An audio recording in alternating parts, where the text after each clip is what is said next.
नमस्कार दोस्तों हम सब में ही बचपन से कुछ अनोखा कुछ एडवेंचरस करने की चुल होती है। किसी में कम होती है, किसी में ज़्यादा होती है, पर जब ये चुल पैशन तक का सफ़र पूरा कर लेती है तब इंसान हर हद पार करने के लिए तैयार हो जाता है, जो बाद में उसकी परेशानी का कारण बनती है। जी हाँ दोस्तों, आज हम एक ऐसे ही एडवेंचर लवर की बात करेंगे जिन्होंने अपनी इस चुल के चलते अपने आप को एक ऐसे खतरे में डाल दिया जिसकी वजह से वो मरते मरते बचे। दोस्तों, आज हम बात करेंगे मौरो प्रोस्पेरी की सर्वाइवल स्टोरी के बारे में। मौरो प्रोस्पेरी, जो कि एक इटालियन पुलिस ऑफिसर थे, वो एक एथलीट और एक लॉन्ग डिस्टेंस रनर भी थे।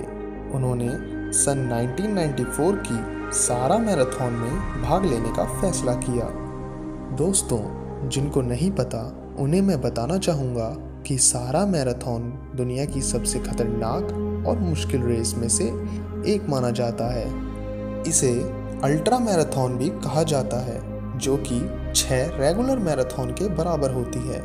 इसमें आपको तकरीबन 251 किलोमीटर का सफ़र 6 दिन में पूरा करना होता है।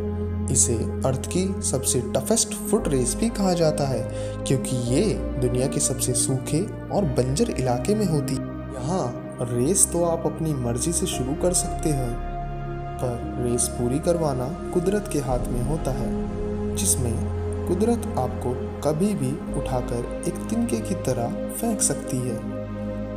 ये मैराथन सन 1994 में मोरक्को शहर में शुरू हुई। रेस के शुरू होने के कुछ देर बाद ही एक जोरदार रेत का तूफान आ गया, जिसने सबको तिनके की तरह उठाकर फेंक दिया। इसकी वजह से प्रॉस्पेरी भी रास्ता भटक गए और पूरा एक दिन गलत रास्ते पर दौड़ने के बाद जब वो रुके तो उन्होंने खुद को एक अनजान और सुनसान जगह पर पाया। कुछ देर आराम करने के बाद प्रॉस्पेरी ने रास्ते की खोज में चलना शुरू कर दिया। इस तरह भूखे प्यासे चलते चलते उन्हें अब 2 दिन बीत चुके थे।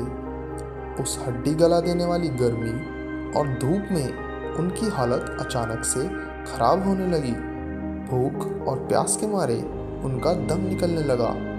पानी और खाने की कोई सुविधा दूर दूर तक नज़र नहीं आ रही थी, तो उन्होंने अपनी भूख मिटाने के लिए चमगादड़ को खाना सही समझा और अपनी प्यास मिटाने के लिए उन्होंने अपना पेशाब पिया। अब इस तरह मौरो प्रोस्पेरी को रेगिस्तान में भटकते भटकते 6 दिन बीत चुके थे।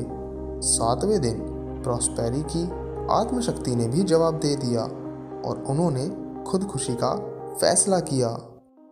किसी नोकीली चीज़ की मदद से उन्होंने अपने हाथ की नस काट ली।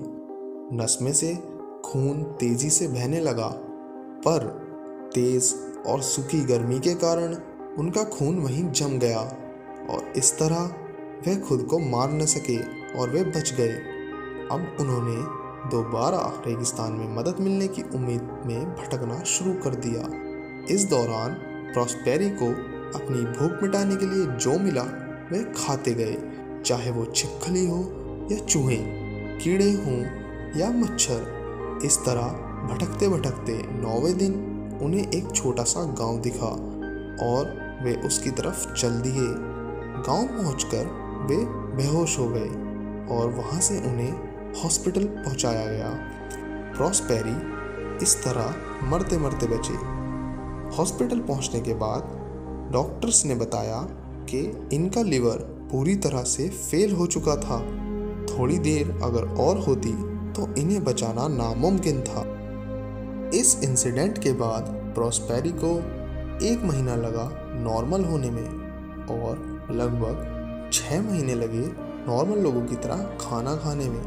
पर दोस्तों, इतना सब कुछ होने के बाद भी प्रॉस्पेरी की एडवेंचर के लिए दीवानगी बिल्कुल भी कम नहीं हुई और एक बार फिर उन्होंने इसी रेस में 2012 में भाग लिया और अपनी अधूरी रेस को पूरा किया।